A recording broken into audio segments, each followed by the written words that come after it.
Welcome to the Midwest Game Nerds Podcast. I'm your host, John. Here with me today are Bryant Hey. and Alex. Hello. Today we're going to talk Watch Dogs Legion's first impression and some game news. I think it's Watch Dogs Legion. Yes. Watch Dog Legions. Watch That's the most Michigan thing I've ever done. Dogs Legions. We're going to Myers. Oh, gosh. Kmart.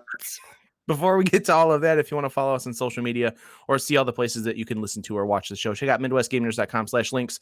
The Midwest Podcast Network now has a Patreon. The Patreon is meant to benefit all the shows on the network. You can subscribe for as little as $1 a month and help keep our shows alive and well. Check it out at mpn.bz/Patreon. Thanks again to Jason K, Tom Z, Chris K, and Alan K for their contributions. We love you guys. And anybody else who contributes, we love you as well, even though you don't spend as much money as they do. As always, we do appreciate your feedback, which you can send to MidwestGameNerds@gmail.com. And don't forget to follow us on Twitch as well as rate and review us on your favorite podcatcher. We are Twitch affiliates. You can also subscribe to our Twitch for whatever. I think it's like $5 is the minimum amount, or you can use your free Amazon Prime subscription. If you have Amazon Prime, you get a free Twitch subscription once a month that you have to re-up every single month, which is super annoying. You can't just set it for the same person all the time, but that's cool. You can spend it here if you want. If not, there's all kinds of other great content creators that make cool stuff, but we would appreciate it on ours. Alex, any bumpers for the network? Yes, the Horror Movie Yearbook Boys talked about Night of the Creeps this week. Please go check that out at horrormovieyearbook.com or wherever your favorite podcatcher takes you. And yeah. The boys should be proud of me. I've actually watched a lot of horror movies in the last month. That's good. I've watched a couple. Very typical for me. It's a good month to do it in. So yeah, you should talk about it in the Horror Movie Yearbook Discord. Yeah, I might. Channel. They would appreciate it, I'm sure. Saw Suspiria last night. That was amazing. The new one? No, hell no. The old one. The old one. Yeah, we were gonna film nerds that one once, and by the time the movie ended, I think Nick and I kind of looked at Willie and were like, I don't know what we had to talk about. And Willie was like, well, that's a bummer, but okay. But that's a weird one. It's very weird, but I enjoyed it. I heard mostly because of the audio. I heard the new one is interesting too, but I have not watched it yet. I think it's up on Amazon Prime for free. But it is actually cool. Horror movies. Yep. Horror Movie Yearbook. Check it out. Yeah, I watched The Matrix last night. That's a horror movie. It is, for our dystopian future that we're headed into in about 3 days. Yeah. Yeah. Well, the dystopian future that we continue. Yeah. The next 3 days. Yeah. Anyways, what have you guys been playing other than Watch Dogs? Because I don't think I've played much of anything. No, that's a lie. I bought Ghost Recon Wildlands on PlayStation because it was, or not Wildlands, Breakpoint. I think you talked about that last time. Did I? Yeah, I did. It seems like a good use of a brand new RTX 3080 to get a game on PlayStation. Yeah, no, I downloaded The Witcher 3 on my PC and I tried playing it and it just crashes. So really, that's weird. I've never had that game crash. Sounds like it just crashes. It won't do anything. So I deleted that. Never. And I bought Hades and I haven't played it yet. I think you'll like Hades a lot. I think so too. It's a really cool game. I'm interested to hear your thoughts on it. But for sure. What about you guys? What have you played? I played some more Control. I finished the Foundation DLC. I think it's okay. It's a little bit backloaded with like the interesting, cool stuff about it. Any of the story elements that I think are actually kind of compelling is all towards the end. So they can build off of it. It just kind of expands a little bit on the Oldest House. You get to know more about the history of the Oldest House and like some of the earlier directors and kind of some of the weirdness surrounding like who the board is and who Former is and all this other stuff. So I think it's I don't necessarily know how much more they're going to build on it, but I think it kind of just gives you a fuller picture of what's going on. The Alan Wake DLC feels like a lot more of it's not as Alan Wakey as I wanted it to be, but there is a fair amount of it so far. I'm still pretty early on in it, so there's definitely more time, but It certainly, like, you get to go into the investigations section of the oldest house, which I don't think you got to go into previously. So you get to see more about like the other AWEs that are being investigated about, one of which happens to be the one that technically is the game of Alan Wake. That's the thing, is they could build a whole game off of that idea of like you are going out and investigating these AWEs, and like you like it, and it could be, throwing it out there, some like 4-player squad based thing where you and your like homies are like, you know, you've got a director, and then you've got like, you know, 3 mates that are like your agents, and like you guys go out and do that kind of shit and like hunt down these things all X-Files style. That Like sounds great. They could make a whole game of that, and I would be so happy with that. For It's sure. 4-player. They could call it Quad Troll. Yeah, no. All right, kick them out. Yep. We're done here. Also, I feel like the Foundation DLC would be easier to build off of than the. Sorry. I made that joke. I Brian. made I know, that joke, Oh, and it nobody was reacted. completely glossed over. I, Alex just went right into talking about how I they know. can't really build much off of it. Blah blah blah blah blah. I felt like we had to bring that back whoosh. already. Sorry, that I'm was my sorry. fault. I didn't pick that one up Yeah, particularly r well. slash whoosh. Yep. It was super sure. dry. Anyway, Alan Wake DLC is cool. I did also get to play Control on a thing called Amazon Luna, which is Amazon's streaming service. I played it for about 10 minutes and promptly did not pick it up again because I don't really care about these streaming game services for some reason. Maybe it's because you have a supercomputer. Probably, desktop. yeah, and we're not doing much traveling really, so maybe that would have, you know, if I was like on a work trip or something, it would matter a little bit more. But here's That's the thing, is like these devices and services aren't made for us necessarily, but Yeah. the people they are made for, I hope. Well, I mean, it's, you know, you get all the, if you go in the Stadia subreddit, there are dudes in there who are just like, why are people still hating on this? That like it's clearly not for them, and that's fine. Like it's okay to like not like these services or for them to not be your thing, but for the people who they are for, they're amazing and they do a great thing and it's awesome, and those people love this kind of stuff. And so I don't understand the hatred for Well, I think the My- problem is if they don't capture any of those upper tier PC master race bullshit people like us, it's bad. That means that it's going to be hard for people to come to it because it's not like we have the best of the best. I have the best internet that I can get, that most people can get in the United States. And therefore, if me as an ideal use case of these services does not glom onto it, they failed on some level. And so the people who live in rural Wyoming or whatever. But you said it yourself that like you, as someone who like you're not traveling for a work trip or anything like that, you could be playing games using these services. Like that doesn't apply to you necessarily. Like you can have the best internet, you could have a super fast computer, you could have all this shit. Like that's totally cool and all.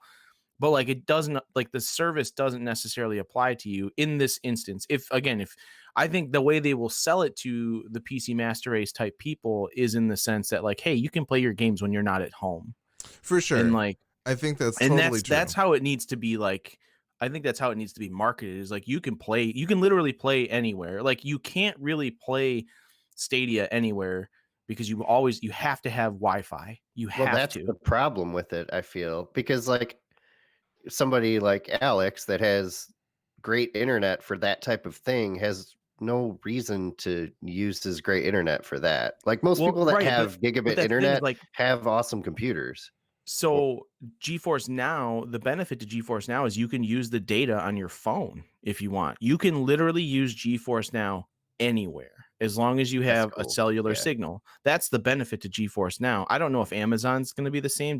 Will it run off of data? Do you know, Alex? If Luna will? Don't know. I didn't try. But I think that's it will. like that's the benefit to GeForce Now, is you literally can play anywhere. And I mean, if you're on a business trip and you take your Stadia controller and you log into your laptop to play Stadia on like the hotel Wi-Fi, like that's cool. I get it.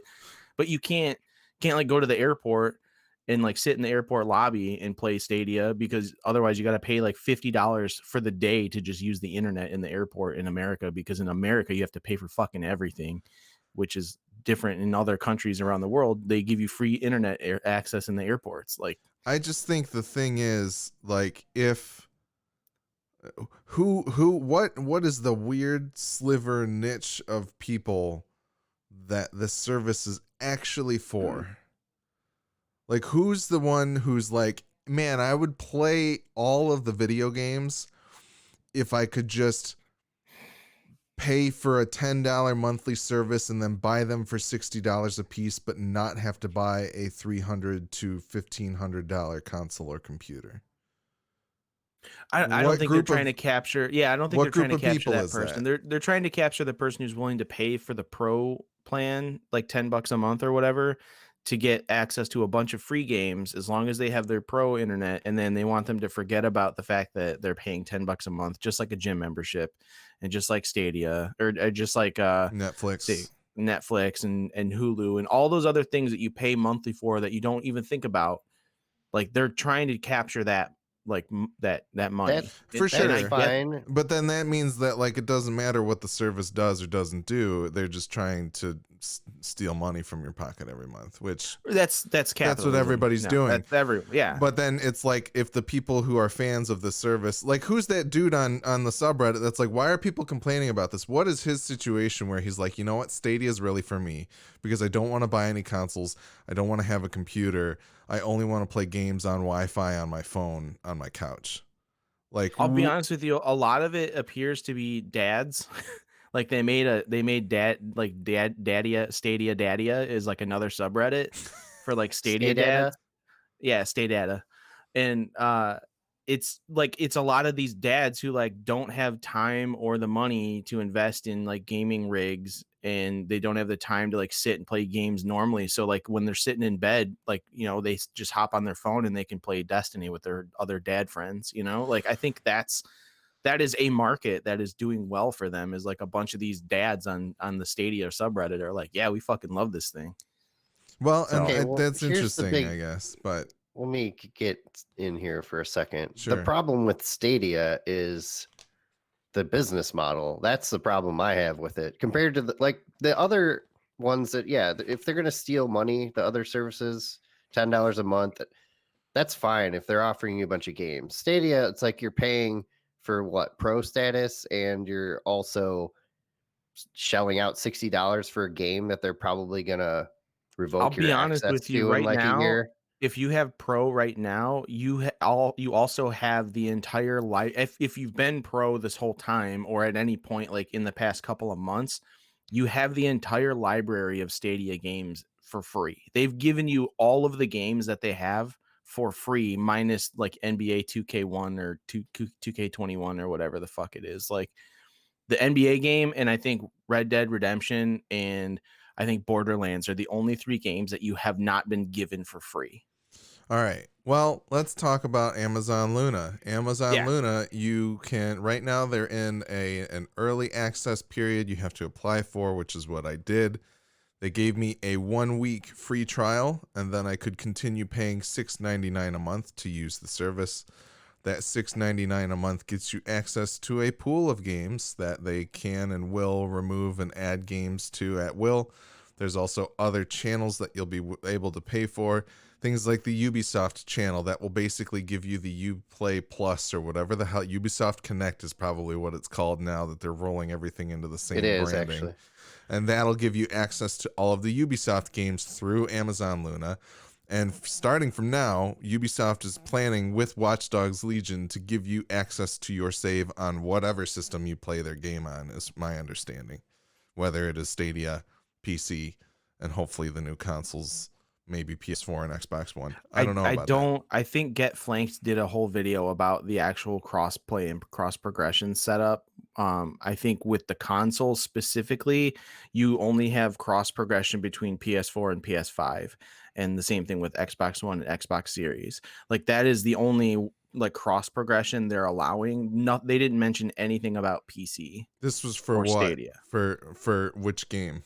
for all of the games that like he goes For all over not only Ubisoft. Rainbow Six but also like Watch Dogs and like all of the new stuff that's coming out. Like it's like he kind of breaks down the Okay. cross progression and cross play setup.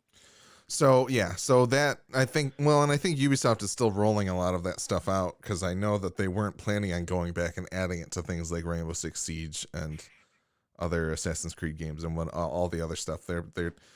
They're I don't even necessarily know that the cross progression stuff is available for Watch Dogs Legion yet, but the menus and things are in the game. But either way, Right. Amazon Luna. So they have the cool thing about Amazon Luna right now is that it does work on iPad and iOS. You can use it through the Safari browser. You boot it up, you pick your game, you connect your PS4 controller to the iPad through Bluetooth, and then you play your game. But I will say that the playing a game over Wi-Fi, even in my house, I do have like a pretty old Asus router and a slightly newer AT&T piece of shit that they make you use when you have fiber. So I get like 400 megabytes per second through these connections. But I still got a fair amount of stuttery video, and I also got quite a bit of lag using a controller connected to the device that was streaming the game. I guarantee that lag probably goes away. I can't guarantee it, I guess, but I would bet that lag goes away if you purchase the Amazon Luna controller, which connects directly to the Luna service through your Wi-Fi. But I was dropping inputs in Control. I was having to like overcorrect my aiming a lot. Like I'm normally not that great of a shot, but I was even worse playing on Amazon Luna. So the Stadia experience felt better because it was hardwired through the Chromecast when I was using it. I didn't really take any time to play on on a PC to figure out and see if that got any better, maybe because I wasn't over Wi-Fi or something of that nature, but that might have been the case. So, but overall, I think the idea of a subscription model that was on there, they've got a whole bunch of games, including Control. You have ray tracing. It looks pretty nice when it's not stuttering video. So all in all, I think between Stadia, xCloud, and Luna, I'm kind of more for Luna at this point, simply because I could play it on my iOS devices, but I'm not paying for Stadia or Luna because I just don't have a reason to use them right now. I'm not going anywhere. I don't need to have access to these games on those devices. Not to mention, I've been playing Control. I beat Control on Xbox One X. I beat Control again on PC, and I've started playing the DLC on PC. I'm not going to start Control completely over again on Luna just to get back to where I am right now. So the cross progression thing, I think, is a serious problem for some of these. If they want to supplement, if they want people like us who have nice computers and the newest consoles to use this stuff, they got to figure out that progression thing. They got to work with third parties to figure out that progression thing. It's specifically Ubisoft. Their cross progression on PC to Stadia is perfect because I was able to load my Division 2 save, my characters, no problem. And because essentially Stadia acts as another PC, you're just using your account, which has cloud saves. So yeah. And I like that. I think that's great, but we got to get to a point where literally everybody's doing that. And I think Microsoft does it with the xCloud stuff. So that's good.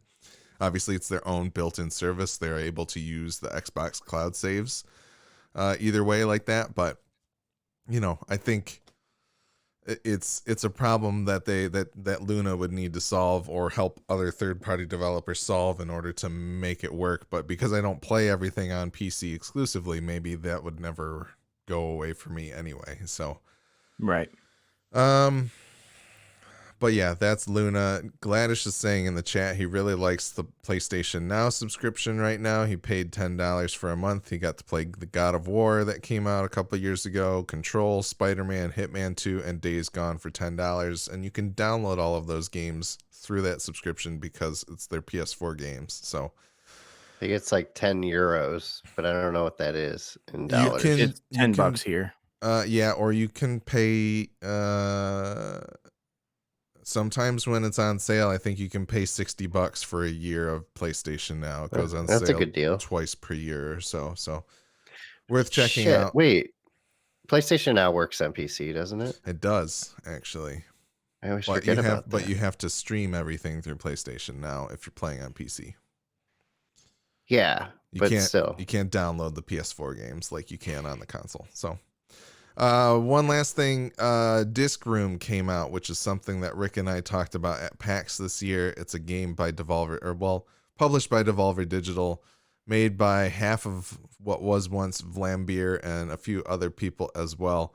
This is a game where you have an overhead view and you're basically running into a room that has a bunch of saws spinning around, and you're either trying to avoid the saws for as long as you can, or you're trying to die by different saw types, or you're trying to beat monsters that are made out of these saws by collecting these orbs that are on the ground. It's very much like it's a very unique game. You get different objectives with each room that you uncover. When you beat the objective, it allows you into another room that has a whole different set of objectives that you can do. So far, it's been great, although I have hit a bit of a wall because I think I'm kind of bad at using some of the abilities that the game gives you, one of which is like you can get a dash that has some type of invincibility frame, so you can kind of dash past a saw that's coming towards you. And there's a few other ones that I won't really spoil, but it's very cool. It's out on Switch and PC right now, I believe. I assume it'll come to other platforms later, but certainly worth checking out if you're looking for something that's a little more light and quick and easy to pick up and put down. Disc Room is pretty sweet. People should check it out. Cool. Brian, what about you? Anything else? I didn't talk about anything I played, I don't think. I know, that's what I mean. Like, do you have anything else that you've played, like, other than Legion? Yeah. I mean, Legion's probably what I played the least amount of, to be honest. Well, I mean, we did play Rainbow Six. They have a new Halloween event. It's like, I forgot what it was called. Sugar Fright or something. Yeah, it's kill confirmed from Call of Duty and other shooters. So probably their least creative Halloween effort in the last few years, but it's still kind of cool. It's funny, but it gets old quick. Mm-hmm. Yeah, we really suck at that game now. Yep. Yeah. So that's enough of that. Did a little more Return of the Obra Dinn.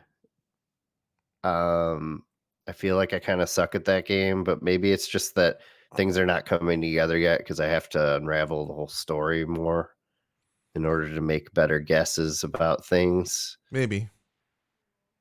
Yeah, I think I have like 3 or 4 people identified, and that's about it.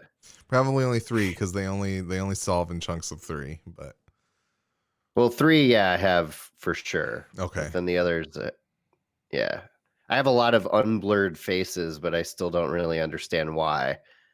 But yeah, I don't know. That game's cool though. I'll definitely get back to that at some point. The Control DLC, I stopped playing the Foundation. I don't think I'm gonna finish it, to be honest, because I'm so irritated, and I'm just not really enjoying it that much, which is a bummer because I loved the base game. I had an issue with it too, like a bug, and that really pissed me off and made me rage quit. It was a little buggy. The Alan Wake one feels a little bit better. So honestly, there's this. You don't have to play through the Foundation stuff to try the Alan Wake stuff out. So you might want to do that before you set it down. But that's what I was gonna say. I don't mean I'm gonna set down playing all the Control DLC, just that specific one. I don't really want to do the Foundation anymore. I don't really like the lame cave system you could go through. I don't think it does the game justice, really. Like, I think it really shines when you're actually in the oldest house. And like the new abilities don't really do much for me. Yeah, honestly.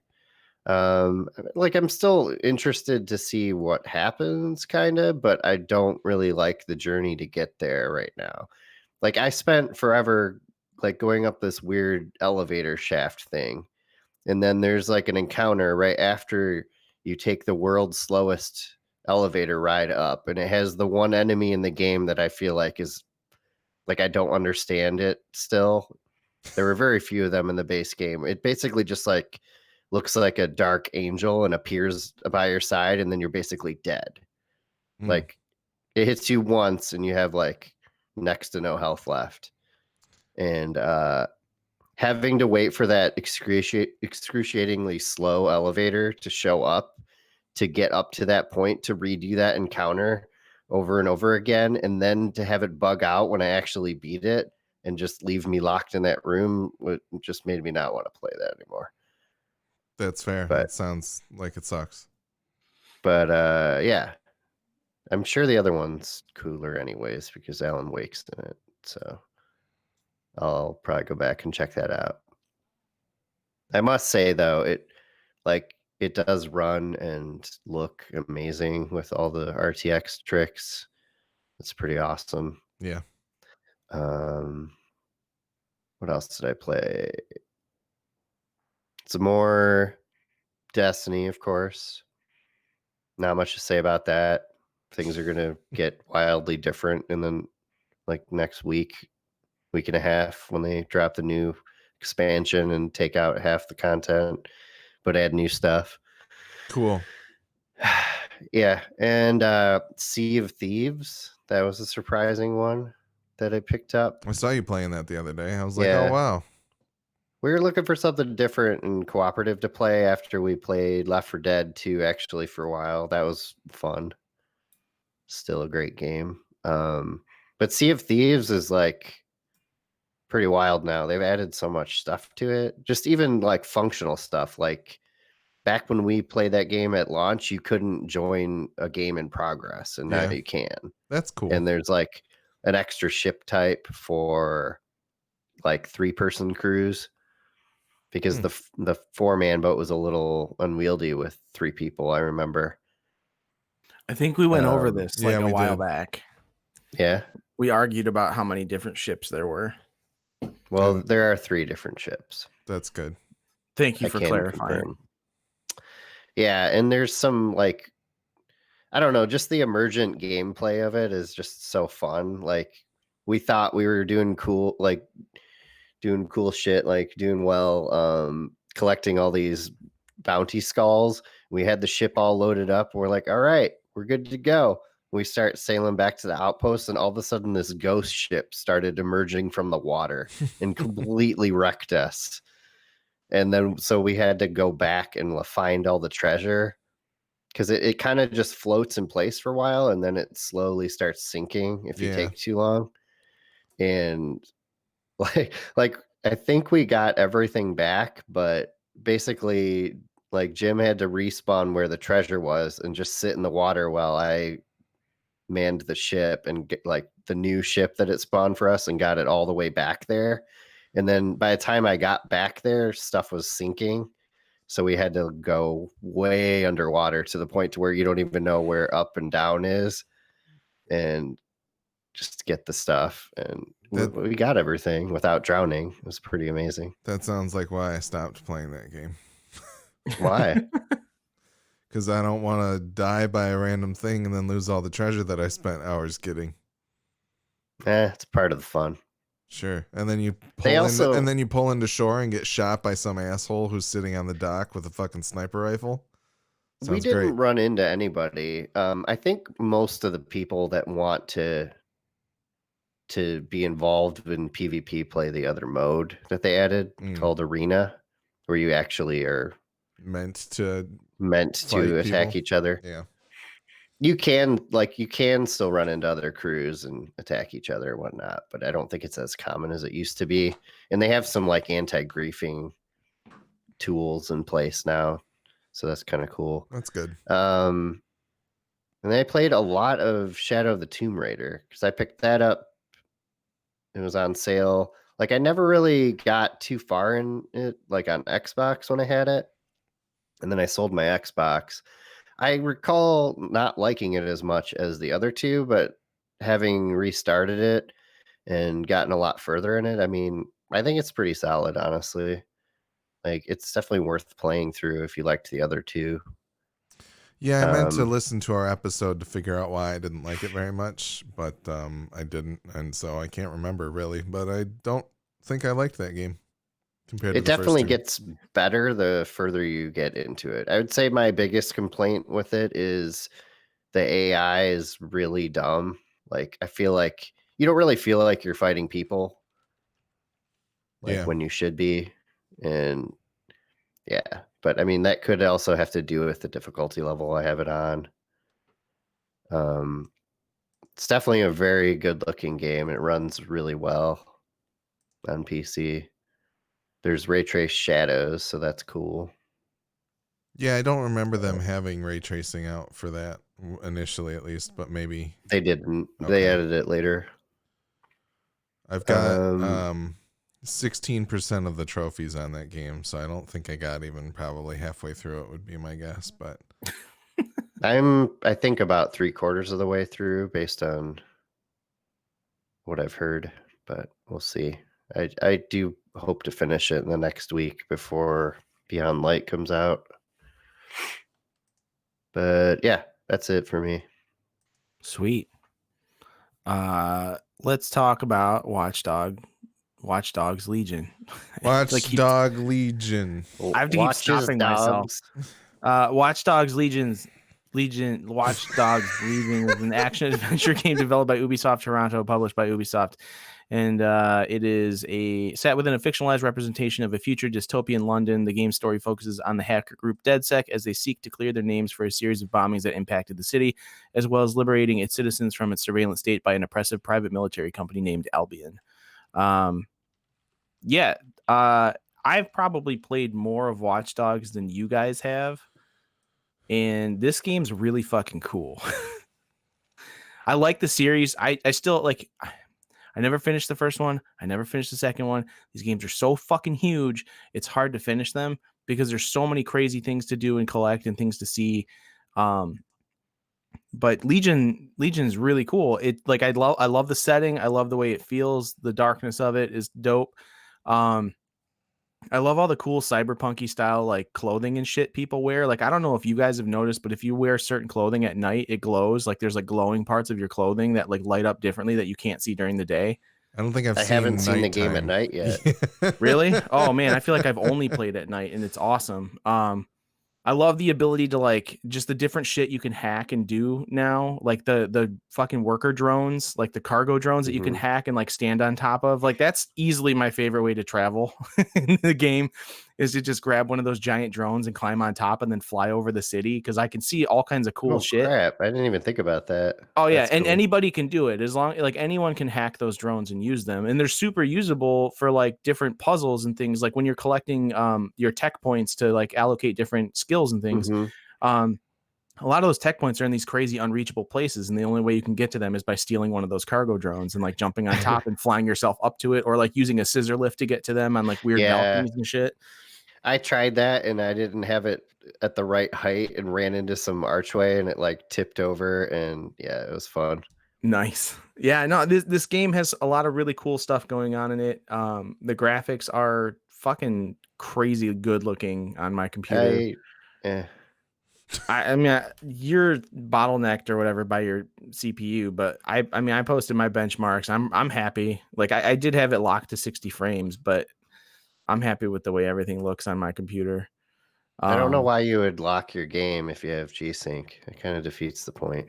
Because I don't think G-Sync works on this computer. There's so many things that don't work right on my computer because I don't know what I'm doing. You put it together, right? Yeah, as long as the games run, that's all I really care about. And they do, except The Witcher 3, that doesn't work. But yeah, so Watch Dogs, so the Nemesis system that they have implemented in this, if anybody's not familiar, is this ability to literally walk up to any NPC in the whole world and you can recruit them for the cause. Like they can all become part of DedSec. You don't have a centralized character.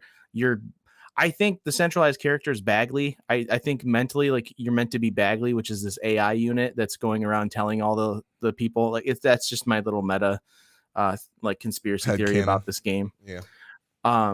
but it kind of makes sense if you really think about it. So Bagley is this AI that is like basically everybody has Bagley on their phones, but like DedSec has used a version of Bagley to basically help them like hack shit and implement like their agenda across the board. And being able to go up to any NPC and you start a recruitment process, which then gives you like a small side mission that you have to do specific to that NPC.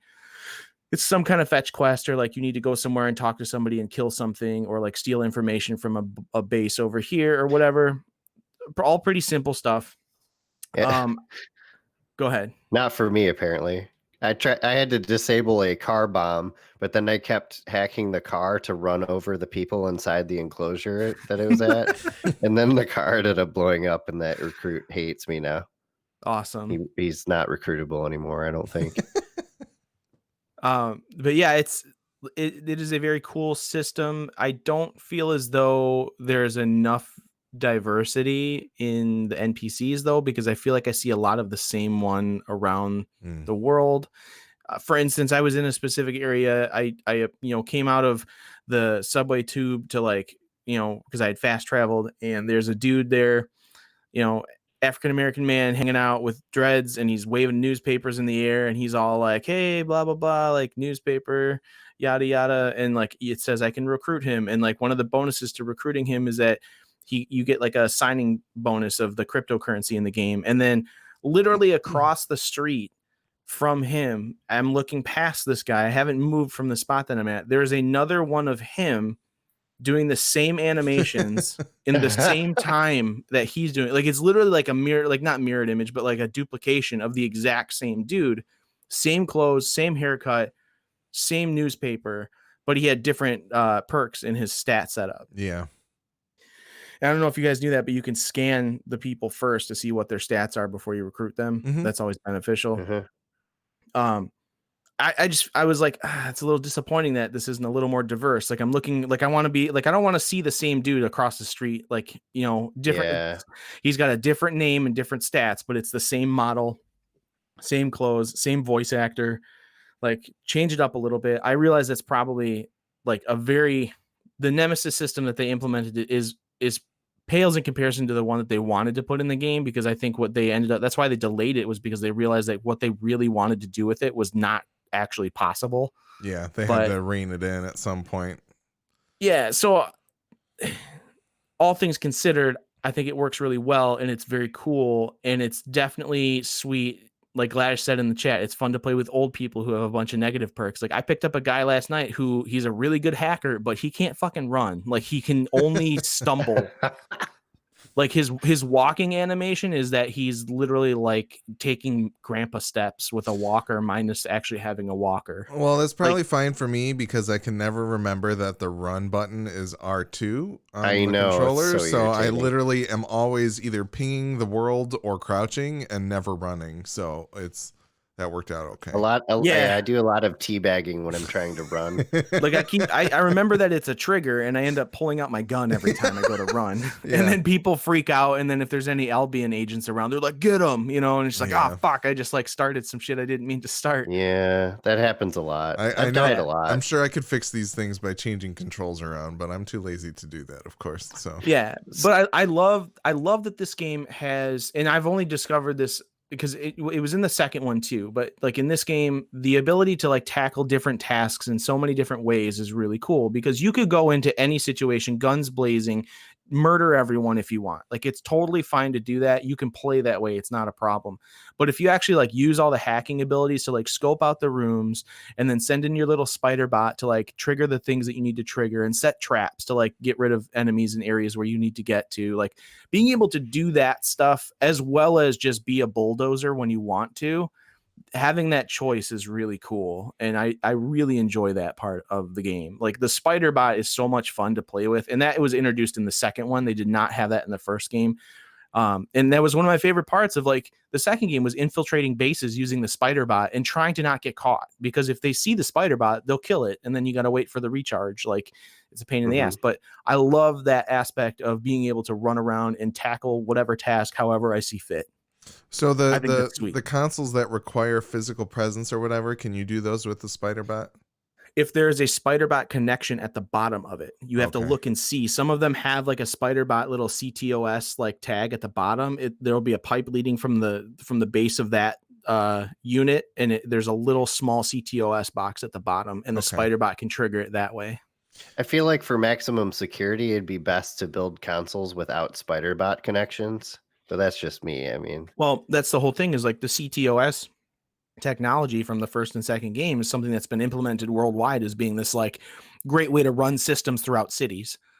So it Gotcha. is a great way to do it, but DedSec has hacked it to work in their favor now, And but man, it's it's implemented almost like everywhere else. this is like a cautionary tale of installing all the Internet of Things bullshit in your house. yeah. Yeah, to some extent. I mean, whatever. If all the Google Homes in my house want to like revolt against me and like order me a bunch of stuff to have shipped to the house, like I'm not gonna be mad about it. Well, it's not that they're going to revolt against you. It's that Vladimir Putin himself is going to dial them up and say, "Please murder John," and then they like And order then the speakers will overload themselves and shock me like a trap. Exactly. Yeah. Yes. Please arm trap, and so they then turn into Please, EMP armed traps. trap in John's house because Yes. John is a piece of shit. Well, he's distracted by his phone ringing randomly. Yes. Right. Go ahead, on. Brian. Anyways, those are my general thoughts about the game so far. I do like the story. I will say that I'm digging it. I like the way they started it, where you get to be this like secret agent dude, like pretty cool James Bondish kind of guy. I loved that intro. That was super dope. And I really do the fucking hologram shit that pops up for the 0 day people. Is like that's just I don't even know what so, you're talking about. When in Did the you intro, finish when you the- get to the end the of it first and you're on the mission? rooftop and James Bond man gets like fucked up by the giant hologram face that like shows up and Oh is talking to him. that guy's That's cool. that's so cyberpunk and fucking Blade Runner, and like I love seeing that shit in something that's considered like the slightly distant, like not so distant future, or however you want to phrase it. Like, man, if that shit's around the corner for us, like now, like that's so cool. They kind of do that stuff with like huge drone swarms and shit. Isn't that what the Olympics opening ceremony was? Yeah, similar to that. Or like Kanye West just bought like Kim Kardashian a hologram of her dad. Like literally that like happened. But that kind of like hologram technology implemented in that sort of way is so fucking cool. And man, I'm just like hyped for the future. Like there's so much cool technology happening. Future is now. Yeah, and it's inspired by video games and shit and movies. That's Science cool. Anyways, fiction books. you guys, what did you guys think? What have you thought? What are your thoughts on the game so far? Go ahead, Brian. Well, this is the second time I've gotten a video game bundled with a brand new video card from Ubisoft that doesn't run well on my brand new hardware. So that's kind of a bummer. So I assumed this game would run great, but it like I can't turn everything up and have it run great. It kind of runs like shit. Caveat that with how old is your processor? 3 years. It was top of the line 3 years ago, though. Yeah, 3 years ago. That's like 50 million years in computer world. I think the problem is I missed out on when there was like an explosion in core count, like because I would say for probably like 5 to 10 years, quad core processors were like the thing, and then right after I bought mine, they started adding a ton of cores, and yeah, that could be the problem. But anyways, the actual game, I liked the intro and stuff, which is pretty cool, for sure. And I like how expansive the London setting is. I'm curious to explore and see what it has to offer. I noticed there's like a lot of cool clothing shops and stuff like that. And there's all those collectibles, like John was saying, like the tech points that are like in really difficult to reach spots. So it's kind of like a little puzzle. I love that you can just like hack so much random stuff, like the barriers in the road and cars. Cars are so fun to hack. You just make somebody turn right all of a sudden and they freak out. And cause all What have sorts you of havoc.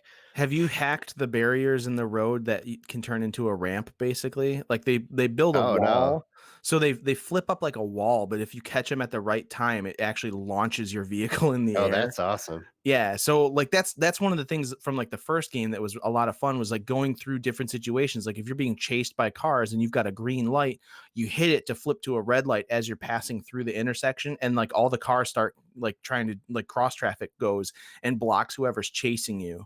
Like that kind of shit like you can do in this game, and it's really cool. And I haven't seen traffic lights necessarily in this one, but I like the ramp barriers and things that you can like launch up and shit like that. So Yeah, I used them to try and get away from the cops this one time, and it mostly worked out pretty well as I like pulled the barriers up as I was driving past them and things like that, and that was pretty cool. I find that to be kind of difficult to do with the controls, but that's probably just a problem I have. well, it's But one of those things where like you just kind of have to be cognizant of like what you're doing as you're ripping through the streets in like a really fast car. Like, what is that cursor like attracted to? Because the game kind of Mhm. tries to point you at like, hey, you could Yeah, hack this thing right now in this moment, and it'll be beneficial to you. And like you kind of just have to be like notice that it's doing that for you because it doesn't happen all the time, or like it may try to tag like several things and it's kind of hard to like pay attention to what it's doing. But usually if it's something down on the road, it's going to be one of those barriers that like flips up, and like if you're ripping by on a like super bike and you hit that thing and it launches you in the air, man, you go fucking flying and it's hilarious. Like it's pretty cool. cool. Yeah. I kind of feel like I should go back Awkward and check out the pause. second one. I have zero interest to play the first one, but the second one looked intriguing to me. I actually have it installed. I've never even turned it on. So, I think the main character in this one, or in the first one, Aiden Pierce, I think makes an appearance in Legion, but I'm not 100% sure about that. hmm. I've seen like he shows up in like the season pass like artwork, Mm. so I'm assuming he's somewhere in here, but I don't know. Like he was a cool character though. Like I remember the story of that game being pretty rad, and just feeling like it was like somebody took uh Grand Theft Auto and Wildlands and like mixed it into an urban jungle, you know? Like that's what that game feels like to me, is because you kind of have all the same sorts of abilities and shit. Like you've got drones and you've got all these gadgets and stuff, and you've got guns, and then you can drive these crazy ass cars, and like so it's kind of a mixture of those two games in a way. But the second one I really didn't get too far in. I can't remember. I know you bought it for me for Christmas that year, Brian, but I think that was the year we all I got into did? Rainbow. Oh, Yeah, cool. we all got into Rainbow Six, and Mm. so I started playing it, and then everybody was like, "Hey, we all have Rainbow Six now. This is all we're playing for the next year and a half." And so that's that's what happened, is we all played Rainbow Six that year. The good old days. Yeah. Mhm. But anyways, I keep interrupting. I feel really bad about that. Sorry. You're very excited about this game. That's I nice. just like I've always watched the original Watch Dogs and The Division were two games that when I saw them when the PlayStation 4 was announced, I was like, holy shit, I have to play these games. And so like I dig them. Like I like everything about those games. You know? That's fair. I think I'm having a little bit of an issue with the game, like just because doing all the hacky stuff and like the fact that there's some cyberpunk-esque clothing and shit in it, just makes me want to play Cyberpunk, which I think will be a better experience, but who knows? It may never come out. So I think the timing is bad. I think the timing's great because Cyberpunk just got delayed, but more on that later. I don't feel any pull to play this game, and it makes me sad because I hear how excited John is about it, and I know that there were some people that really enjoyed 2 a lot, and that 1 was kind of like just okay, that a lot of people said. The But issue with 1 was the fact that everybody the whole basis of the game, the story, and all the fun parts about it were overshadowed by the fact that Ubisoft dumbed down the graphics. That Yeah. was all anybody would talk about, was how, oh, it looked this one way at E3, and now all of a sudden it looks like shit. well, And and it I, didn't really look like shit. It also didn't look as good as they said it was going to look, but it was still a fun game to play. So I'm having that issue now. It's not just the performance of it. It's just like I don't understand what they do with some of their engines where things just kind of have like this blur to them and the textures suck. Like I don't I don't know. They're such a huge That company. sounds like a DLSS thing to me. Yeah, tweak your Maybe. DLSS. I think if you had DLSS off and maybe bumped down a couple settings, you'd probably getting 60 frames per second, and then also it would be working okay. But DLSS, like, especially without a few updates behind it, like from just the game itself, DLSS can make things look pretty weird and dithered and strange. And I've noticed that a couple times on mine as well. But I don't put that against the game because that's mostly just like All right. we're literally trying to invent graphics out of nothing using AI. So, I no, still feel like the game. I mean, I think I ran the benchmark with that off before, and it just doesn't. It's not as sharp as I would expect. probably, yeah, because it's not literally making pixels out of nothing. Yeah, I would think so. Like it's trying to render at its full and then also do all the ray tracing and all of that stuff on top of it. So it's just number one, you get a performance hit, but also like DLSS needs, like, not only DLSS is not strictly always a good thing. Like DLSS in Control is incredible, but DLSS in other games, like, they need to literally train the AI as well as they can to make the graphics better, and it's taken time. Like the Control DLSS implementation got better over time. So That's I imagine interesting. this will get better over time too. Cool. But no, so I don't know, like when I sit down to play this game, and that's the thing, I haven't had a ton of time to play games lately, and so it's been a little bit difficult. I've been sitting down late at night to try and play Watch Dogs and get into this brand new game, and I just don't really feel it that much. Like it's fun to me to like be like, okay, I can hop through all of these cameras and set up all these traps for these guards, and then I have to run in and hold down a button and then whatever. When I do that, I get to pull the data off of The this left thing. stick. I have to stay in the area to do this thing while it's downloading to my phone, and then I get out of there and stuff like that. Like, I think most of my like problems with this game is just like I don't want to invest into another Ubisoft open world game right now because I'm tired of those, and I have been for the last decade that they've been coming out 4 times a year. So it has that going against it for me, but there's also just kind of like this. I was being a little glib about it earlier, but the whole cautionary tale of like technology and stuff like that, like I'm living that every day with these news stories about like Amazon handing over all their facial recognition bullshit to the police so that or to ICE so that they can arrest immigrants and all that. Like we live in the terrible dystopian future that this game is like borderline not even completely acknowledging. Like there's this weird schism. There's this weird schism not acknowledging it. between Albion kind of being like hey, you know what? We got all this technology. It's going to help us keep you safe. And by safe, I mean we're going to get rid of all the immigrants. Like I think that lives there probably, but then there's not DedSec being like, hey, we need to fucking destroy this technology so that people are safe. It's DedSec being like, we're going to use this technology to make sure our version of the future exists, not the one that Albion wants. So it's just kind of like this. I don't really understand at the beginning of the game what DedSec wants and what they're trying to do and what their actual motive is, other than to just kind of be like, Albion's bad, Facebook's bad, you know. Like I don't really know.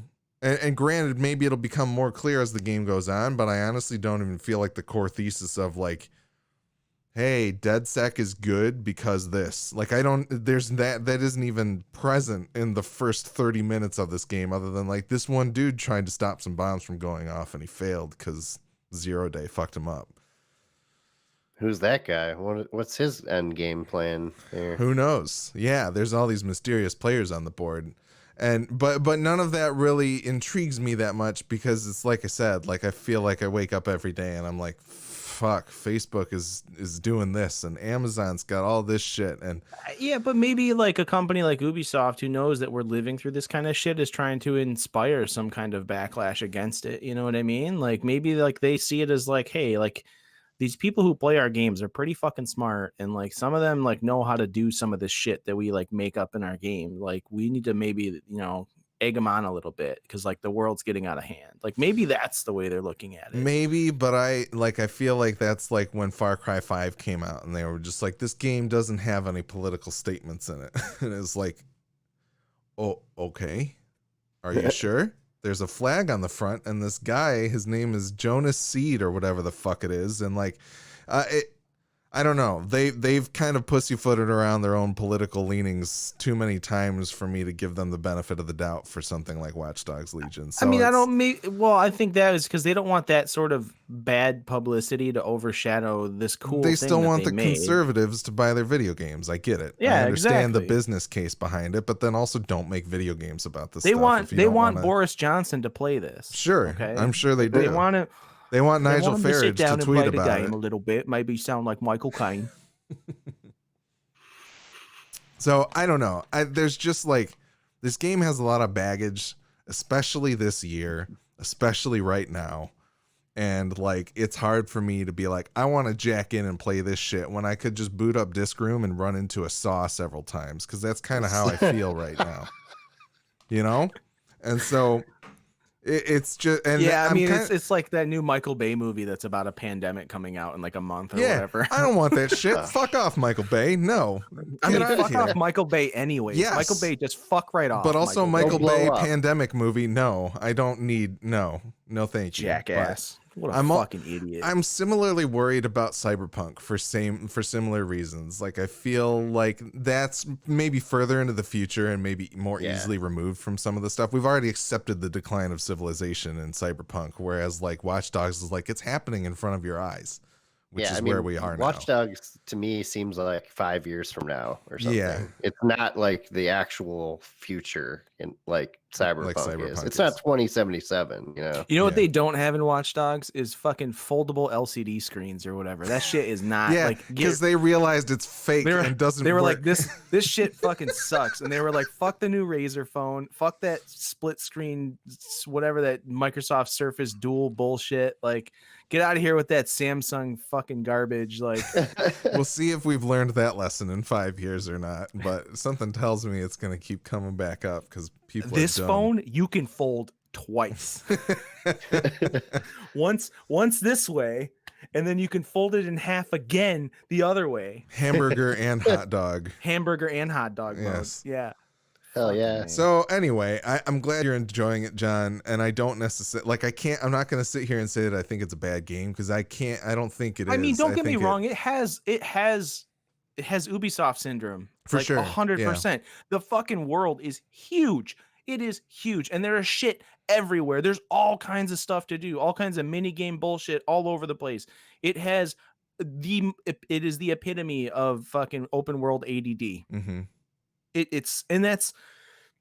I feel like it just keeps happening. Like we keep seeing this like open world ADD thing. Like, I don't know how big Assassin's Creed Valhalla is going to be, but I have a feeling it's going to be a lot bigger than fucking Odyssey and Probably. Origins was. And that's the thing. Like, I've put down a Ghost Recon Breakpoint. I've put down Assassin's Creed Odyssey. I've put down Assassin's Creed Origins. I did not play any Far Cry 5.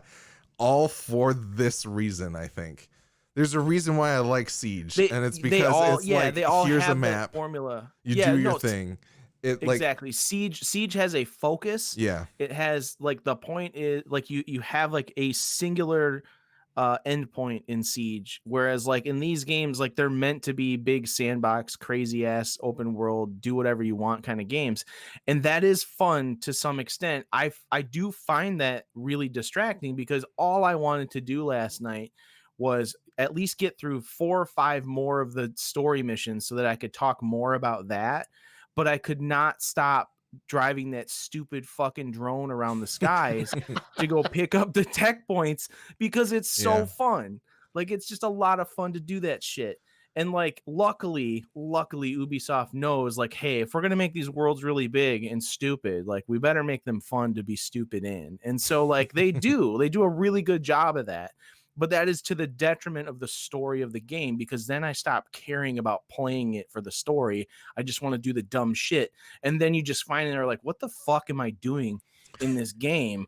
And you're like, I'm gonna go play Rainbow Six instead. And you turn this off. Like, it's like their approach to open world that I think I don't like, because I feel like, yeah, it's way okay. I guess the difference is like you get distracted doing dumb little things like that, but you don't get distracted by like a different cool side quest or something to do. That's the biggest difference for me from like playing this and playing something like The Witcher 3 or Skyrim or something.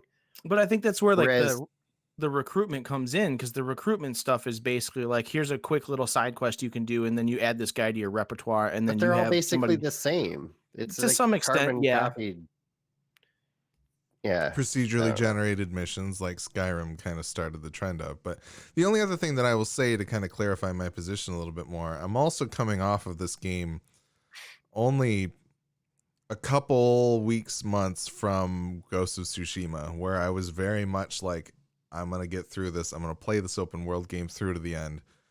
And so I probably still feel a little fatigue off of that, but also I just think kind of partially what Brian was getting to there, that like, I think Ghost of Tsushima is a different enough world and time frame and setting in general for me that I can steep in it a little bit more and enjoy being there and like it.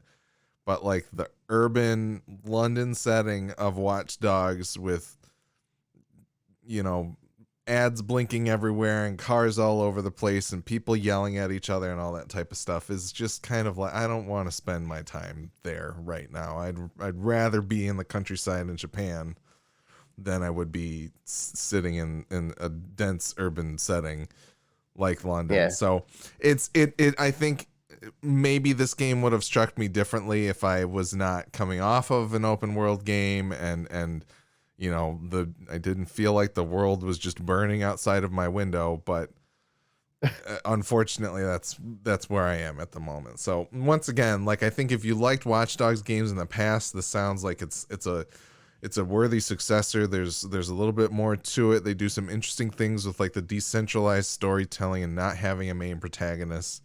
And I think that's maybe what this game is going to be kind of remembered for, is the idea of like, hey, we wanted to give you endless possibilities of the people that you could play as and kind of try to tell a story to you without needing a specific person in that role, because you could be the person that's there in that role. Like, you can fit yourself into it more if it's just kind of like anybody could be here, right? And I think that's cool. I just don't feel the need to see it through right now. And so, you know, I like, we got this game for free with our graphics cards, and so I don't feel that bad if I don't touch it again. That was going to be one of the other things I said, is that you didn't pay for it, so you Yeah. don't really have much of a, like, there's no, I'm not like, invested. better get my money's worth. Yes. Although, I mean, all those 3080s that you picked up for like the entire squad of people, like, if that doesn't fucking beat it into your brain, like, I don't know what does. But no, I totally understand. And definitely, like, the approach of this game in terms of open world as compared to Ghost of Tsushima is very different. Yeah. Like, Ghost of Tsushima, despite being open world, every aspect of everything you did furthered the narrative Mm-hmm. in that game. Like, every side mission gave you background on the characters that were going to help you throughout the main mission. Yeah. Like, so you were learning more. It was just all this lore building, and that's great. And there's a shitload of lore in this too. It's a little bit harder to find because it's not mission based. You're picking up like text messages and audio logs and like all this other crap. Like, so it's a little bit different there, but it's there still is lore in this game too. And I think any open world game has to have that component to like help you build the world that you're basically set loose in. Here's So. one other thing. I don't understand why 8 years after BioShock, we live in a world where you cannot just walk around the entire game playing the audio log in your ear. Yeah, that is super aggravating. Like there's an audio log in this game that I picked up that, like, looking at the transcript, it's probably at least 5 minutes long, and you just have to sit in a menu and fucking listen to it instead of playing it as you're walking around and continue to play the game. And I get it, because there's some cases where it's like, well, if you're playing a mission and you pick up this audio log, maybe you don't want to like gloss over the mission stuff because you're listening to the audio log. But I'd much rather be able to kind of interact with the world and move around and do things. Control's kind of bad at it too, because Yeah, I it's was gonna literally, say Control. you have to be Yeah. playing, you either need to be in the menu listening to it, or you need to be standing next to the thing that's playing the audio log in the world as it's playing. If you move too far away, you just don't hear it anymore. You don't even see the subtitles. So it's been 8 years since BioShock. Let's not do that anymore. Ever again. Just let me play it, and I'll pause it if I need to pause it. You know, like we can figure it out. But It's been more than 8 years since BioShock, hasn't it? The original, yeah, I would oh, say. I'm sorry, BioShock Infinite. All right, so yeah, like Okay. 14 years maybe since Yeah. the original BioShock. So okay, yeah, you're right. My apologies. I mean, that audio log and walking around thing, I think, started with System Shock, to be honest, or That- System Shock 2. Sure. So it's even older than that. There we go then. There's no excuses now. But Yep. yeah. However, walking around listening to audio logs in System Shock 2 is like a death sentence sometimes, because stuff would just start. And that's attacking what you. I'm you saying. can't hear shit creeping up on you in that Yeah, game if you got an 'cause it- audio log blaring in your ear. yeah, but I could be the just like thing real is, life. I could be Right. I could be flying around a drone picking up the technique point, or whatever the points are called. Yeah. You know, while I'm listening to these things instead of, you know, just sitting in the menu. Absolutely. No, I wholeheartedly agree with that. I mean, I can't think of the game that does that so well now, like a more recent title. I think Ghost Recon Breakpoint allows you to listen, like you pick up an audio thing and it like plays it while you're walking around. Yeah. But that's like it, instead of it bringing up in a menu or anything, it's literally just you pick it up and it plays it while you're doing your thing or whatever. Spider-Man Or also anything like that. I think Spider-Man plays the J. Jonah Jameson InfoWars podcast as you're swinging through the city as well, which I think they do it pretty well. But I don't think you're really ever like picking those up from the world. I think they just play as you get out of missions and things. So Right. They just come up on his phone because he probably puts in his AirPods while he's slinging around the city. yeah, sure. But Mhm. all right, should we talk about news? Anything else on Legion? And the only news to talk about is Cyberpunk being delayed because nothing else matters in this world. All right. Well, So- we can kind of go straight to that. There's a few other like 10,000 things that I have pulled up that we could maybe talk about Oh, briefly. jeez. But Wow. we'll talk about Cyberpunk. Cyberpunk got delayed to December 10th, so that's 21 days from its last delayed date, which was November 19th. And CD Projekt Red devs are getting death threats because of it. That's really shitty. Don't threaten people at all for anything over the It's internet. just a video game. Yeah. It's literally They just did a video game. it did flip though. They said it's mainly because they're trying to get it to work on current gen, right? They got it working fine on on the next gen. That I don't know that that's like fully confirmed. They literally just said like, "Hey, we're having a hard time because we're testing 9 versions of this video game." Because like I have the thing up on screen right now. They say 9 versions of it. The Xbox One/X, compatibility on the Xbox Series S and X, PS4 and Pro, compatibility on the PS5, PC, and Stadia. So they have like 9 different versions of the game that they need to make sure all work okay.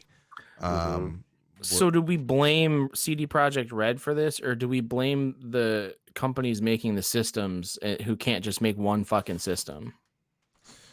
I think that if they wanted this game to be next gen only, they could have chosen to do that if they wanted to. And like I think they should have. I don't think it's on Sony or Microsoft for being like, hey, we have all of these platforms. Now, is it Sony and Microsoft like teaming up to give them money to make sure it comes out on current gen? Maybe, but probably not. That doesn't sound like it's possible. But, you know, I think in general, and maybe my opinion has changed a lot over the last couple months with this game and CD Projekt Red, but they're Like they're the picture, they're the meme of the kid on its bike putting the stick in its spoke and being like, fucking Cyberpunk. Like I don't understand why they did this, because it's not like their fiscal year ended in April, which was the original release date for this thing. Their fiscal year probably ends in March, like every other fucking fiscal year, not to mention they're a private fucking company. So well, that's interesting that you mentioned that, because I just read this headline saying that their share price fell 25% in the last 2 months. all right, well, maybe I need to do a little bit more research on that at least. I don't. but- I don't think they're private, but I don't think they're worldwide public. They may only be public in Poland. Okay, well then I retract my statement there at least. So Yeah, it's but in at the same Poland. time, like, you know, if they were trying to meet a quarter, like the quarter doesn't end in April, no matter how you slice the months and whatever. But my main thing here is that if you can't commit to a date by so much that you get delayed from April to September and then September to November and then November to December, fucking don't put a release date on your game. And I get it that COVID is hard. COVID's really hard. You know what? We knew that in April. Like, the shit's gonna get fucked, and we know that, and they could have spent the time to figure it out, or just be like, hey, this game, we need to work on this. It could have been like when The Last of Us got delayed, and they were like, hey, you know what? We're gonna delay this now. We don't know when it's gonna get a date. We will let you know as soon as we do know, but we're not gonna give you another date because we're not sure what we can make right now. I respect that completely. Mhm. This I do not respect, where they literally had their social team out the day before telling people who were like, hey, I'm about to take some time off for Cyberpunk. It was Am that day. am I heard, safe hours now? Before. Yeah, it was literally like within 12 hours. And the I was Cyberpunk deciding the that Cyberpunk day. account was like, hey, you're good. No more delays. And then literally the next day, boom, we're delaying it by 3 weeks. This is a fucking mess. And it's a mess on many different levels that we're not even seeing, which is like, I don't know about this. I don't know how this game is going to come out on December 10th. And really, like, if you went gold last month and you're still working on your day 0 patch now, and you had to delay 3 weeks to get more time on your day 0 patch, you done fucked up somewhere. That's how I feel about it. This is my TED Talk. Trivial Balderdash in the Twitch chat says, would you pre-buy a game without a date, or only if there's something announced for release? Could have been a funding move. I literally will never pre-order a game unless I think it's going to be hard to get. And this game will not be hard to get. I have not pre-ordered this. Like the last fucking video game that I Literally pre-ordered. the only reason I pre-ordered this is because by pre-ordering it on Amazon, I got $10 off.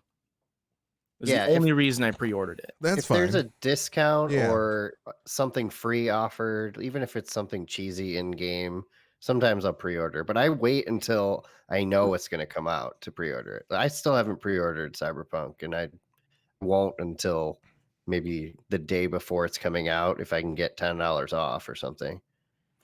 Yeah, I don't like. Well, and here's the thing. Maybe it's a funding move. It's not a funding move because you're not buying the game from CD Projekt Red. They're not getting that revenue from Steam yet.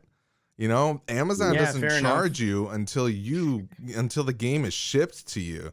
So they're not getting any money out of any of these pre-orders until like these games come out. So it's not, there's not even necessarily a reason for them to be like, we need to put a date on this so that people are going to buy it ahead of time. Like, I don't think that's it. I think this is just a massive miscalculation due to like a lot of the issues that we're having this year. But I mean that the April delay came before even COVID hit. So, you know, I can forgive like 1 or 2 days, but two delays, but like literally 4 delays in the same calendar year is like, what the fuck are you doing? So anyway, Just trying to ruin 2020 a little more. That's all. I don't know, man. I think that like I whatever with the delay. Like, yeah, I'm bummed about it. I'm not as mad as like I make myself seem in our private Discord. That's all for show. Well, I'm sorry. Let me preface real quick too. I'm not mad because I really don't give a fuck. This game can come out whenever. I don't really care. I just think it's fucking insane that it's been delayed 4 fucking times. Like that is just nuts. So anyway, sorry. Back to what you were saying. No, I just like what bothers me about these sorts of situations is literally like the internet's reaction to this kind of shit. Like, I don't really care. You don't really care. But they're like, people are fucking getting death threats over this kind of shit. Like, nothing is this fucking deep, man. No. Like, it's just sad. Like, the state of people's minds, like right now, and I know everybody's on fucking edge and like everyone's tilted. 2020 has tilted the world, man.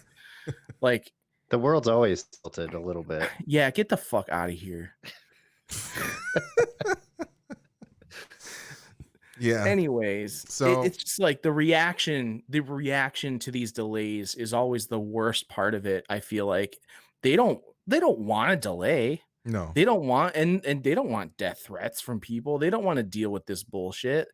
But like they got to put it out there, because if what if November 19th rolled around and they were like, just kidding, guys, like we got to push it off for another month.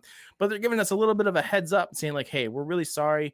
This is taking longer than we thought it would, blah, blah, blah. And like people are losing their fucking minds over that. Like, man, like everybody needs to sit down and get a fucking Snickers and chill out, dude. It's as if none of these people have ever had jobs that relied on, teamwork and things get delayed and whatnot. Probably not, Gladish says, I get people getting mad when they took days off of work for that, but even then, death threats is insane. I don't get people getting mad for taking off of work. Worst come to worst, you don't have to go to work for a day. Shut the fuck up. That's fucking great. Also, like, the year's almost over. Fuck up, man. You don't have to go to work for one day because you were going to sit around on your ass and play a fucking video game. Go smoke a bowl and eat some Doritos and shut the fuck up. Hey, also, guess what? Don't take time off for video games, because what if you booted up this game and it's like, hey, guess what? We can't let you in because there's something fucked on the infrastructure end. Like, yeah, or what if you gotta wait on the fucking, if it were an online game, you gotta stand in a queue for fucking 8 hours anyway. It's like, you might as well just should have just gone to work, or your power goes out, or something else fucks up your whole world in 2020. Some other fucking wrench gets thrown in the gear. Have a backup plan. That's what you need to do. I just like people taking off work to play video games. Brian, no offense, you're fucking dumb, man. I have one. I have a day left to use. And honestly, sure, I only have to work another like month and a half before I'm off. Cool. So yeah, and you know what, man? Like, that's cool. You got to use up your PTO, or else you just, if you don't use it, you lose it. I get it. That's a different story, because you'd use up that day whether a game came out or not. You know what I mean? Like, you would use it up no matter what. But there are people who are getting pissed because they took a day off of work to play a video game, and they're mad because it got delayed. Not like, just get fucked. Like, there's such bigger things in this world to be mad about. I don't know. Like, this is quite the rant. Stupid. All right, let's race through some other news. There's a little more details on the Anthem update that's coming, but there's really no like concrete news about it other than, they're putting slots on the mechs. Oh, cool. So that's sweet. Yeah, it'll be like customizable, moddable type stuff. Interesting. Does the game have any substance yet? There's no dates, nothing. They're not talking nothing real about it. So more on that later. Far Cry 6 and Rainbow Six Quarantine got delayed into Ubisoft's 2021 fiscal year, so that's sometime after April 2021 at this point, which is a bummer. But I think Far Cry 6 was dated for like February 18th. It says here on the Polygon article. So I think that's okay. Like, Ubisoft feels like the only company that has video games actually coming out now, because they have not only Watch Dogs, but they also have Assassin's Creed Valhalla's coming, and this Immortals Phoenix Rising, which used to be Gods and Monsters, are coming out. So no big deal, but also a bummer, because I'm kind of curious what this Rainbow Six game is really gonna, if it's going to champion, is it going to feel like a side story, or is it going to feel like a fleshed out full game? So I'm still interested to see more on that one, and I feel like they've been really quiet on it, but we shall see. Yeah, I'm very excited about that one, honestly. Probably more so than any of the other Ubisoft stuff coming out. Yeah. There was some news that came out that the Halo Infinite's director stepped back after the disappointing showcase that happened this past August, which none of us care about Halo too much, but I just think the fact that like that went so poorly that the director stepped back is kind of telling and makes me curious if this game is even going to make it out for like spring of 2021 at this point. It sounds like they have a lot of work to do. So, Indeed.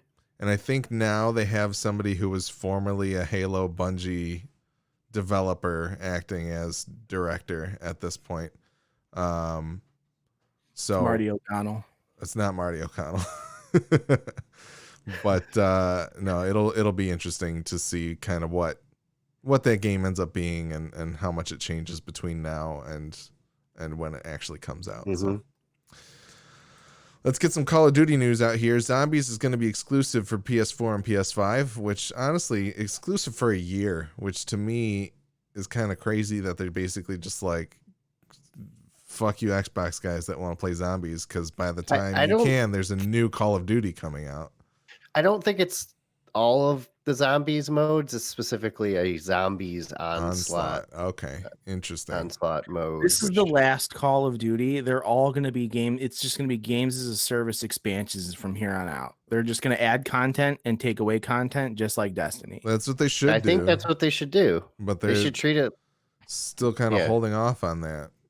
They should do their sports games like EA should do their sports games like that too. For sure. Offer a new title with like basically no changes every year.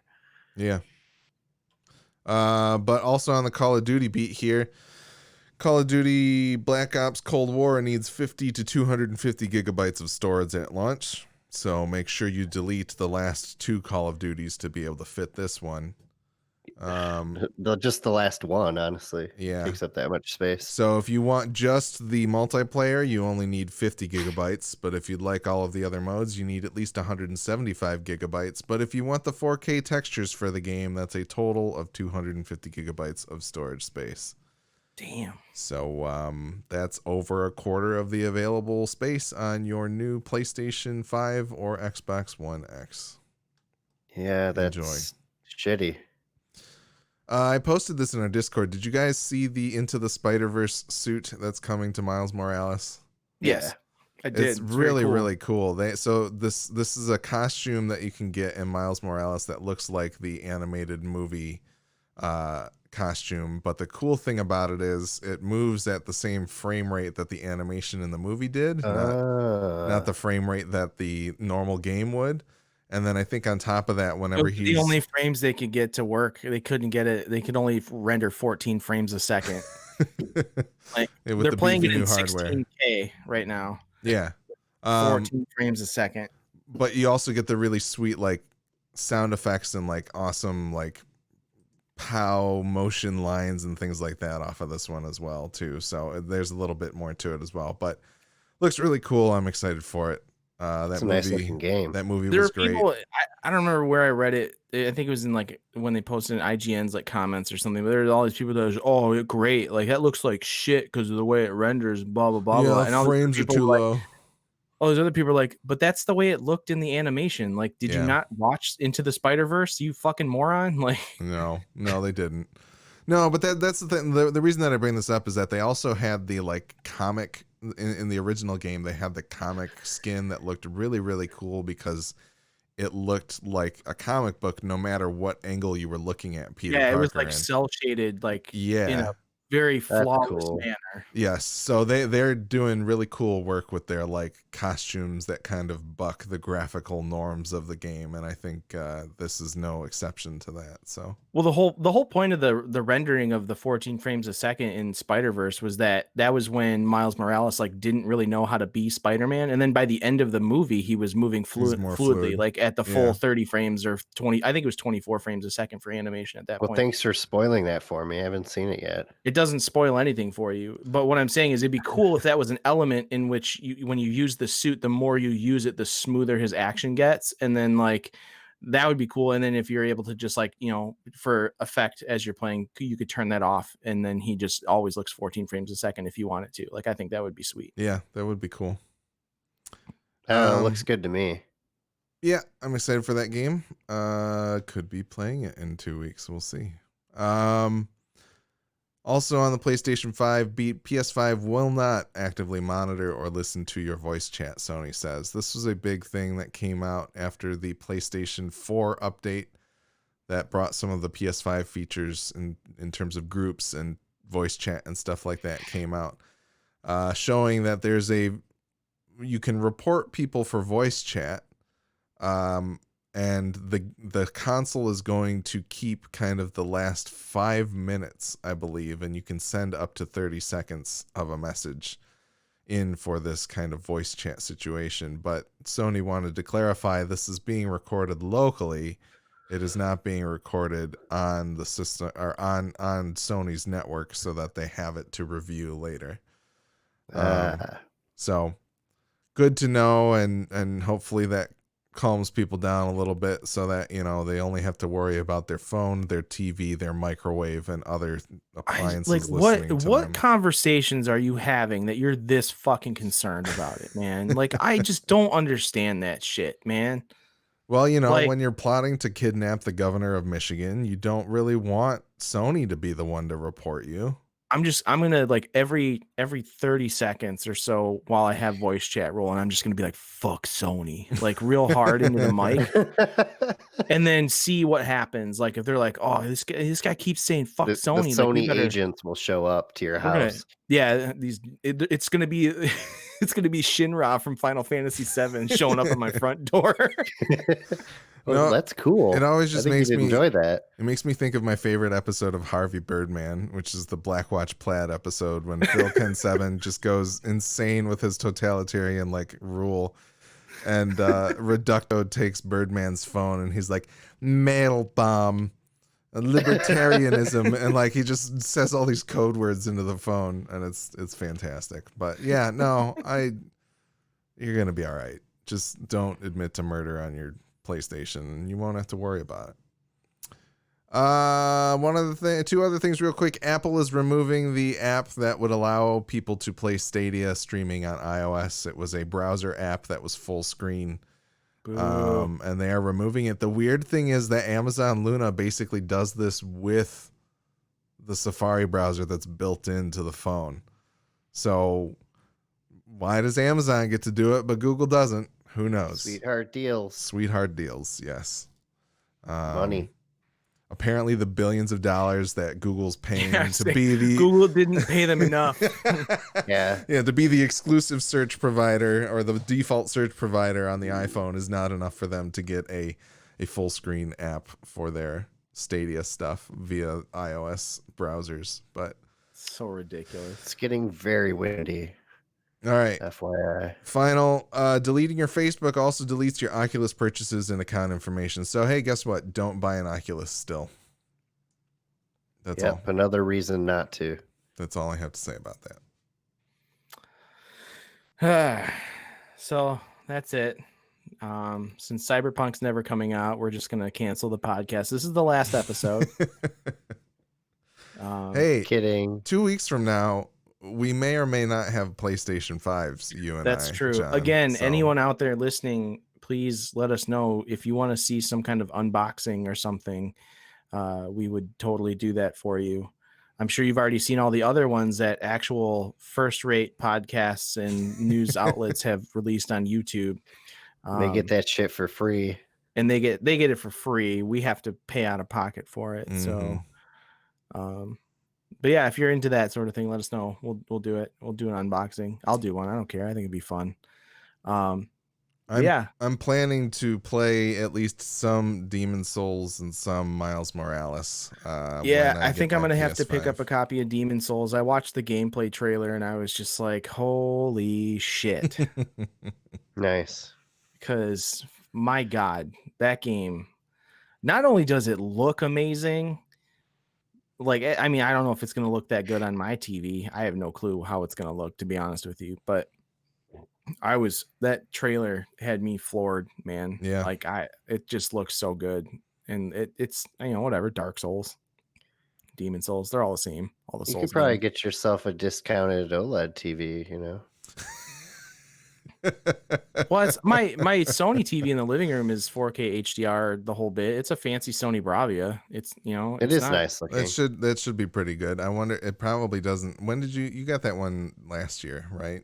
Yeah, it was about a little So 2 years it's ago. probably Maybe? it probably is an HDMI 2.1, so you won't be able to get the 120 frames, but it should at least do 4K 60 with HDR. So that's nice. I don't like 60 frames is fine, man. Yeah, Let's be no. real. None of these games are going to run above 60 frames at 4K on these consoles anyways.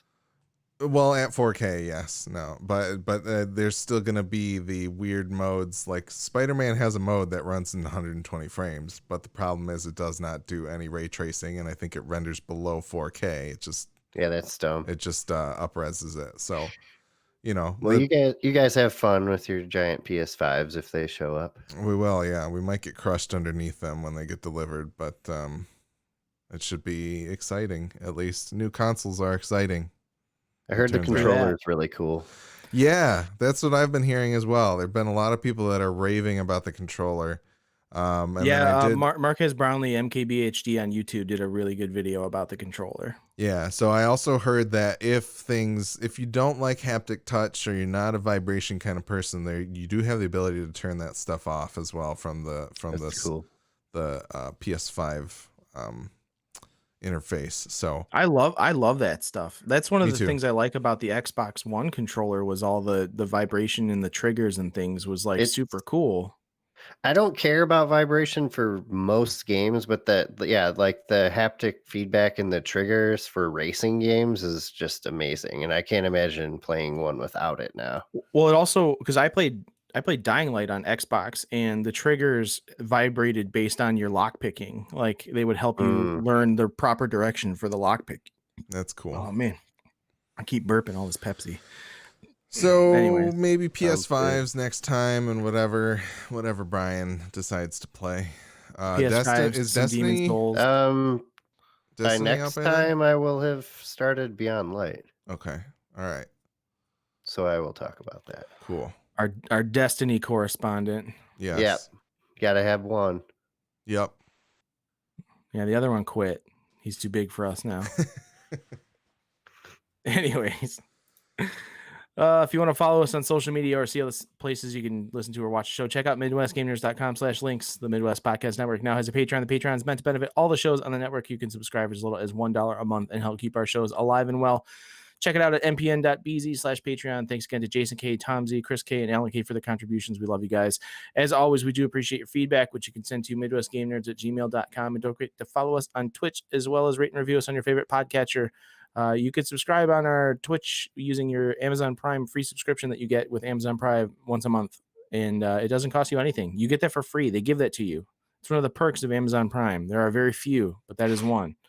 And then you can put in cool little John emotes in the Twitch chat like Gladys just did. Yes. What else was I going to say? Oh, yeah. I am playing a character in the new episodes of the Right or Wrong podcast as well. If you want to check that out, I get to play a robot. It's actually a lifelong dream of mine. Sweet. So be sure to check that out. It is it's chapter. Well, no, what is it? Season. I guess I don't know how they're formatting it. If they're seasons or if they're just stories. I guess they're just going by stories. So this is the Grivertons. Grivertones is the new story. I've been in chapter 1 and chapter 2. Chapter 3 will come out next week, and that'll be they're doing 3 chapters for every story that they do. And I'll probably keep playing characters for them if they'll have me, just because I think it's fun. Nice. So check that out. And then also I want to shout out to, let me pull it up real quick because I don't want to say it wrong. Where is it? A friend of a friend, Sam Comerford here, has a podcast, a D&D podcast called Role Playing and Role Playing. Role spelled ROLE in the first one and roll spelled ROLL in the second one. Role Playing and Role Playing. And it is a D&D podcast. I've actually seen tweets of theirs pop up in the D&D subreddit a few times from other people. Nice. So they're pretty funny. Good dude.